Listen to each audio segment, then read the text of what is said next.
बड़ भुलक्कड़ हो। एको सामान नहीं ले लो खरीद के। काले कादुआ खात है की बनतै? हां जाइए ना जमुनिया लेबे कादुआ खरीद के। हां जाओ जाओ जल्दी जल्दी। हाय हाय हाय हाय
अच्छा बोल दे चंदन ले।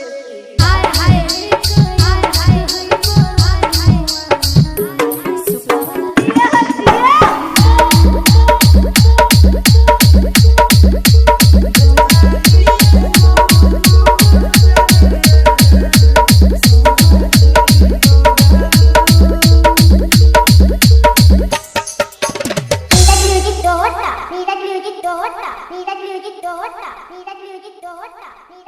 DOHTA